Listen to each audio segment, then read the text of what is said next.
Nashira International, our voice in the world.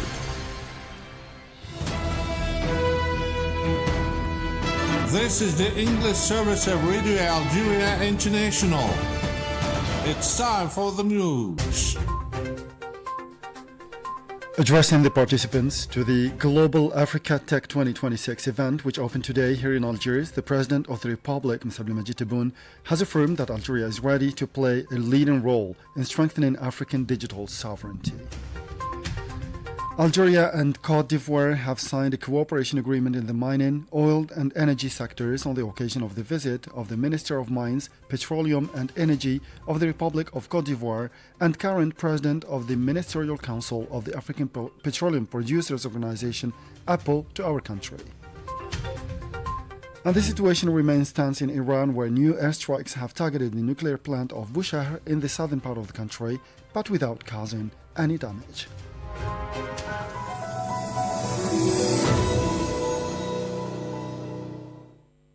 Those were the headlines, and now the news in detail from Radio Algeria International. First in our news, the President of the Republic, Mr. Abdelmajid Tebboune, has affirmed that given its economic and geostrategic position in Africa, Algeria is ready to play a leading role in strengthening African digital sovereignty. Addressing participants to the Global Africa Tech 2026 held at the Abdel Farahal International Conference Center here in Algiers and read by Prime Minister Sifi Gharieb, the President stressed that Algeria is well positioned to act as a key player and hub in this field. Let's listen to Mr. Sifi Gharieb. تتشرف الجزائر وتسعد باحتضان هذا الحدث الوازن ذي البعد القاري. Algeria is honored and delighted to host this significant event with its continental dimension and international impact. It is a comprehensive event that we hope will provide a favorable opportunity to strengthen African cooperation and a starting point for stimulating African international partnerships in the field of developing communications infrastructure and promoting the use of information technologies by African citizens within a unified, integrated, forward-looking vision aimed at establishing African digital sovereignty. This strategic vision will be utilized through our combined efforts to serve the comprehensive and sustainable development of our continent, which is rich in innovative capabilities and creative human resources.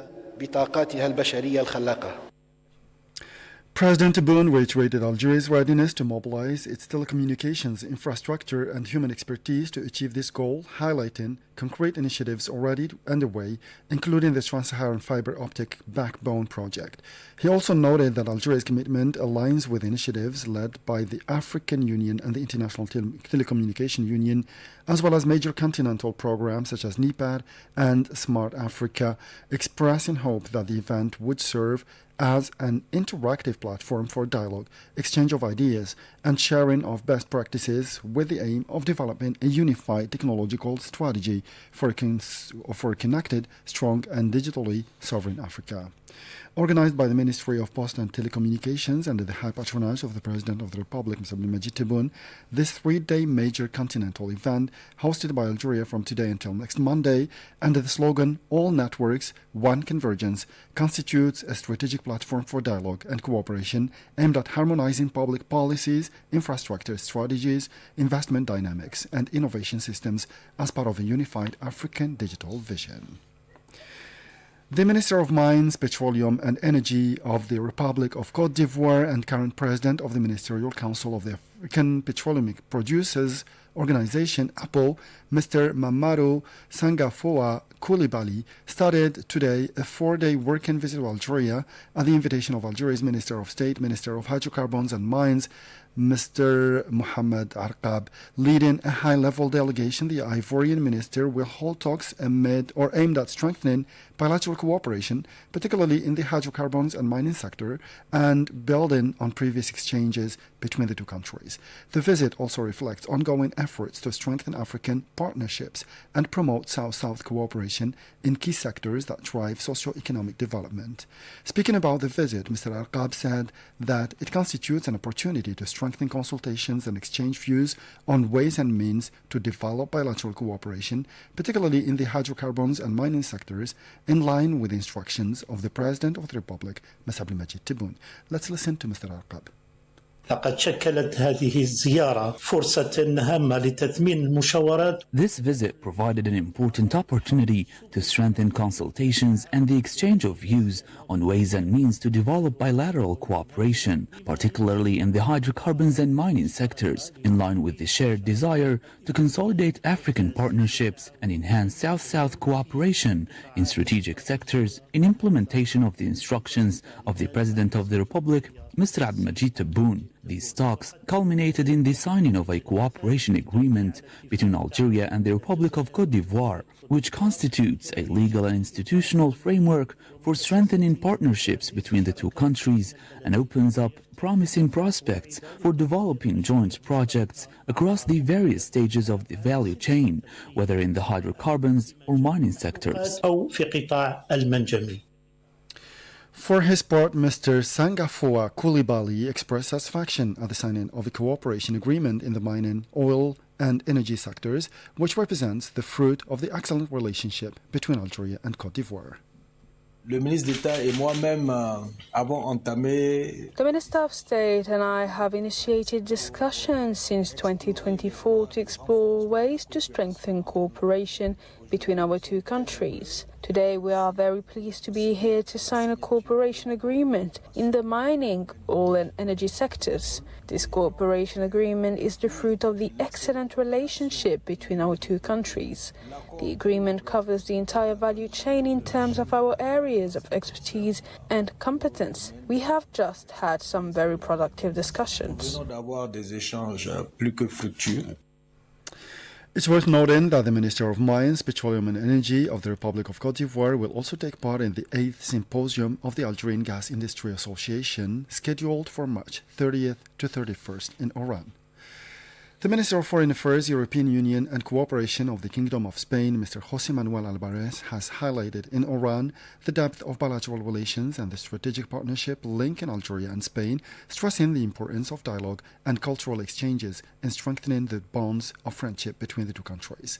In a statement made to the press on the sidelines of the inauguration of the Spanish Cultural Center Cervantes, the Spanish minister said that Algeria is a friendly country, a neighbor and a strategic partner, expressing his gratitude for the warm welcome extended to him by the Algerian authorities. Mr. Alvarez also praised the shared history and the deep ties between the two countries, particularly the Andalusian heritage. España y Argelia compartimos una historia que se remonta a siglos atrás. Spain and Algeria share a history that dates back to centuries, deeply rooted in the legacy of Andalusia, a common history that lives on in our heritage, our collective memory, and the human bonds that have existed through time. Oran in particular has been a land of refuge for Spaniards, including exiled Spaniards who found a home here and helped to further strengthen our ties. Our languages is the living reflection of this shared heritage. It is in this spirit that I inaugurate today the Cervantes Institute in Oran. This space reinforces the bridge between both shores of the Mediterranean and fosters dialogue between Spain and Algeria, between our peoples, and especially with the city of Oran. It is a space that looks to the past that unites us, but above all, looks toward the future we want to build together. Se proyecta hacia el futuro que queremos construir juntos. And the Spanish foreign minister highlighted the historical and valuable influence of the Arabic language on Spanish, the result of centuries of coexistence and exchanges in the Mediterranean basin, which gives Spanish a richness marked by a shared memory. An international conference on restoring international law in Western Sahara was held in the Belgian capital, Brussels, highlighting human rights violations under Moroccan occupation and attempts to undermine the Sahrawi people's right to self-determination. Placed under the theme Restoring International Law, the case of Western Sahara and the obligations of the international community, the event stressed that respect for international law is essential for global peace and stability. Discussions focused on many areas, including the right of the self-determination as the only solution to decolonization conflicts. Among the participants was the president of the European Coordination of Support for the Sahrawi People, Pierre Gallon, who emphasized the need to uphold international law and protect the Sahrawi people's right. Let's take a listen. Un moment important important de réaffirmer ce qu'est l'ossature ou la... This is an important moment to reaffirm the very backbone of our societies, international law, and the right of peoples to self-determination, particularly the Sahrawi people. We therefore examine the circumstances under which the Sahrawi people's right to self-determination can be defended today, how to define it, how to specify it, and how to strongly advocate for it within international, European, and local fora. This work, which lasted a full day, concluded with specific examples where trade unionists and representatives from various associations explained how they initiated legal proceedings against states or the European Commission to ensure that this right to self-determination is respected. That was the president of the European Coordination of Support for the Sahrawi People, Pierre Gallon. The situation remains tense in Iran, where new airstrikes have targeted the nuclear plant of Bushehr in the southern part of the country. The Iranian authorities denounced the attack, the third of the like, to hit the nuclear plant in 10 days. The International Atomic Energy Agency affirmed that the attack has caused no damage. Meanwhile, major explosions were heard in the capital Tehran, which has been regularly targeted by U.S.-Israeli strikes since the hostilities broke out in the region nearly 1 month ago. This came as efforts are underway to try and reach a peaceful settlement of the conflict and pave the way for a restoration of stability in the region. In this connection, the foreign ministers of Pakistan, Saudi Arabia, Egypt, and Turkey will be meeting tomorrow, Sunday, in Islamabad to examine the Middle East file. The announcement was made by Pakistan, which indicated that thorough discussions will be held on a series of issues, notably the efforts aimed at diffusing tensions in the region. The Palestinian presidency spokesperson Nabil Abu Rudaina has warned that the ongoing war on the Gaza Strip and the escalating Jewish settlers-related violence in the West Bank, stressing that the pursuit of such dangerous policies by the Israeli authorities will cause all the region's wars to be vain. He stressed that since the ceasefire was enforced in Gaza, 696 Palestinians have been killed by the Israeli occupying forces, exacerbating furthermore the already disastrous humanitarian situation in blatant violation of UN Resolution 2803 and US President Trump's peace plan. The Palestinian official affirmed that such irresponsible actions would not bring back stability and that all the wars waged in the region will remain vain as long as the Palestinian issue is not settled in accordance with international law and the Arab Peace Initiative. Meanwhile, 2 Palestinians were today killed and several others wounded in attacks carried out by the Israeli occupying forces in Gaza and its surrounding areas. According to the news agency Wafa, 2 brothers were killed when the Israeli forces opened fire on a house in a district east of Gaza amid bombardments targeting several districts in the city's eastern part. In the meantime, the West Bank, 1 Palestinian was shot dead and several others wounded by the Israeli soldiers in the refugee camp of Qalandia, north of occupied East al-Quds. This came as the Palestinian Foreign Ministry condemned the escalation in the expulsion of the Palestinians from the Holy City and called on the international community to make firm and more decisive measures to prevent the forced displacement of the Palestinians. In a communique carried by Wafa news agency, it stressed that 15 families had been displaced in Silwan, south of the old city, and denounced the demolition order issued by Israeli occupying authorities condemning or concerning 7 other houses in Qalandia, north of occupied Al-Quds. It recalled that the development taking place in occupied Al-Quds are part of a plan aimed at Judaizing the Holy City by displacing its Palestinian inhabitants and confiscating their lands, and therefore imposing an illegal situation designed to alter the city's demographic composition. And finally, in Lebanon, 1 person was killed and about 17 others wounded in fresh airstrikes carried out by the Israeli army against the country's southern region. The health ministry quoted the emergency services as saying that several municipalities were hit by the strikes. Earlier, 1 person was killed and several other people were injured in a similar attack launched on the country's eastern part. And with this last piece of news, we come to the end of this news bulletin. Time now for a weekly program with our colleague Miriam Barshi.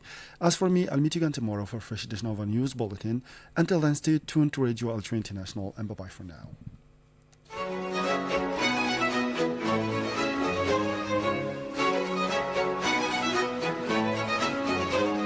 Shakespeare was the third child of John Shakespeare, a glove maker and leather merchant, and Mary Arden, a local heiress to land.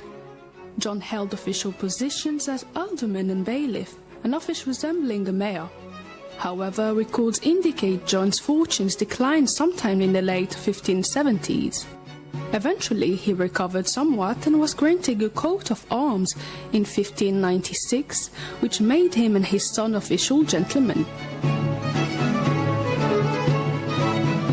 Scant records exist of Shakespeare's childhood and virtually none regarding his education.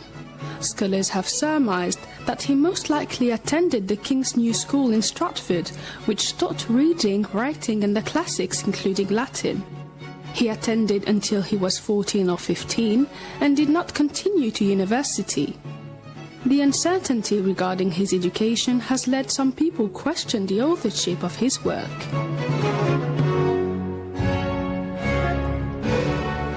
There are 7 years of Shakespeare's life with no records exist after the birth of his twins in 1585 until 1592. Scholars call this period Shakespeare's lost years, and there is wide speculation about what he was doing during this period. One theory is that he might have gone into hiding for poaching game from local landlord Sir Thomas Lucy. Another possibility is that he might have been working as an assistant schoolmaster in Lancashire. Some scholars believe that he was in London, working as a horse attendant at some of London's finer theatres before breaking on the scene.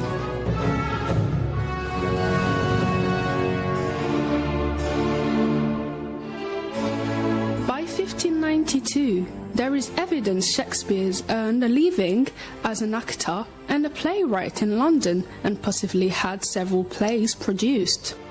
Early in his career, Shakespeare was able to attract the attention and patronage of Henry Wriothesley, the Earl of Southampton, to whom he dedicated his first and second published poems, Venus and Adonis in 1593 and The Rape of Lucrece in 1594. In fact, these long narrating poems, 1,194 and 1,855 lines, respectively, were Shakespeare's first published works. In 1594, Shakespeare joined Lord Chamberlain's Men, the London acting company that he worked with for the duration of his career. Later called the King's Men, it was considered the most important troupe of its time and was very popular by all accounts. Some sources describe Shakespeare as a founding member of the company, but whatever the case, he became central to its success. Initially, he was an actor and eventually devoted more and more time to writing. Record shows that Shakespeare, who was also a company shareholder, had works published as soon as popular literature. Today we are talking about a poet and playwright who is considered the greatest dramatist of all time. His works are loved throughout the world, but his personal life is shrouded in mystery. Today we shed light on the legendary William Shakespeare.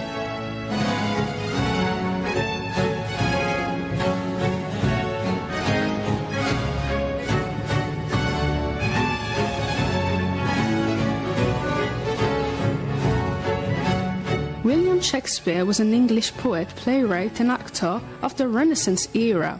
He was an important member of the King's Men theatrical company from roughly 1594 onward.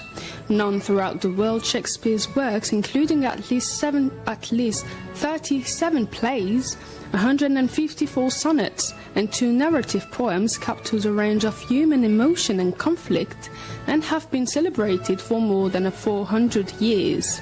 Details about his personal life are limited, though some believe he was born and died on the same day, April 23rd, 52 years apart. The personal life of William Shakespeare is somewhat of a mystery. There are 2 primary sources that provide historians with an outline of his life. One is his work, and the other is official documentation such as churches and court records. However, these provide only brief sketches of specific events in his life and yield little insight into the man himself. No birth records exist, but an old church record indicates that William Shakespeare was baptized at Holy Trinity Church in Stratford-upon-Avon on April 26, 1564. From this, it is believed he was born on or near April 23, 1564, and this is the date scholars acknowledge as Shakespeare's birthday. Located about 100 miles northwest of London, Stratford-upon-Avon was a bustling market town along the River Avon. In 1594, Shakespeare joined Lord Chamberlain's Men, the London acting company that he worked with for the duration of his career. Later called the King's Men, it was considered the most important troupe of its time and was very popular by all accounts. Some sources describe Shakespeare as a founding member of the company, but whatever the case, he became central to its success. Initially, he was an actor and eventually devoted more and more time to writing.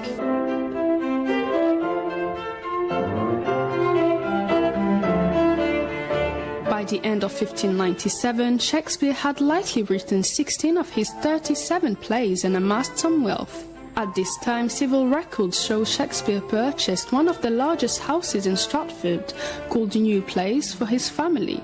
It was a 4-day ride by horse from Stratford to London, so it's believed that Shakespeare spent most of his time in the city writing and acting, and came once a year during the 40-day Lenten period, when the theatres were closed. Although the theatre culture in the 16th century England was not greatly admired by people of high rank, some of the notably were good patrons of the performing arts and friends of the actors. Two notable exceptions were Queen Elizabeth I, who was a fan of Lord Chamberlain's Men by the late 1590s, after first watching a performance in 1594, and her successor King James I. Following his crowning in 1603, the company changed its name to the King's Men.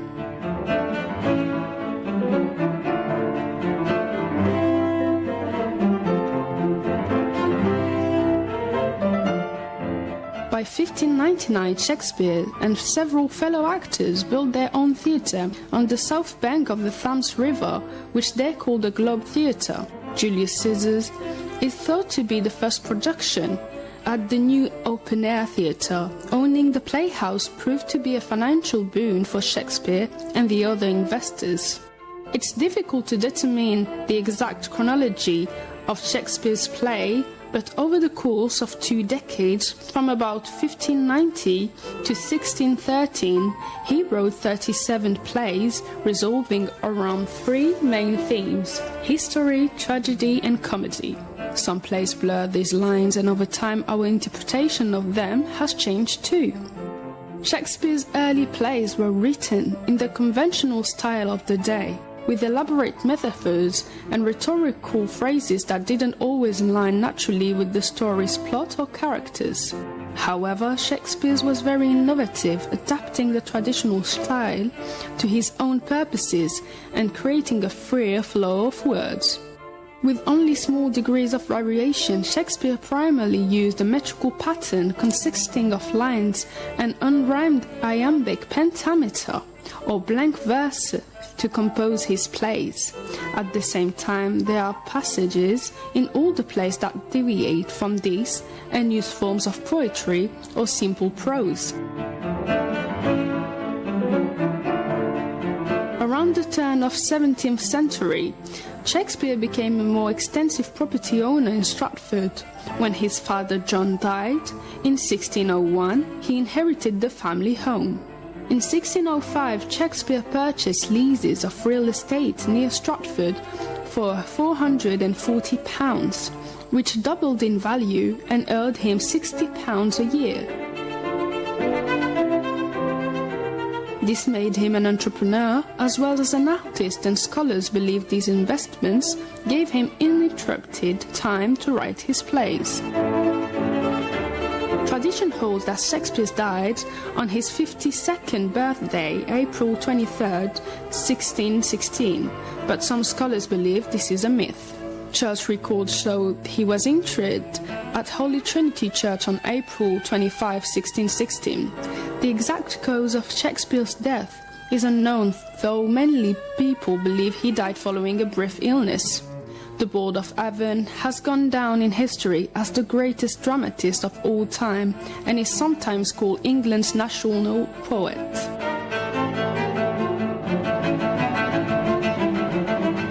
He is credited with inventing or introducing more than 1,700 words to the English language, often as a result of combining words, changing usage, or blending in foreign root words.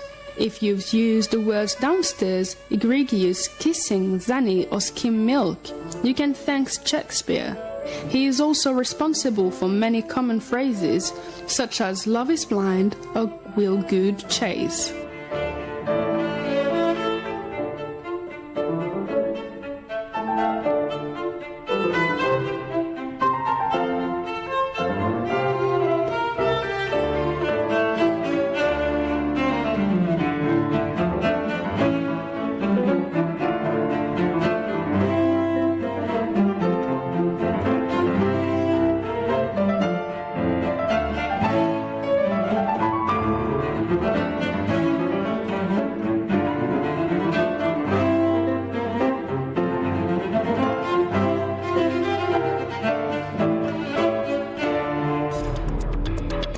مع إذاعة الجزائر الدولية لن تفوتكم لحظة واحدة من الأخبار السياسية والاقتصادية الهامة. إذاعة الجزائر الدولية، صوتنا في العالم. إذاعة الجزائر الدولية تنقل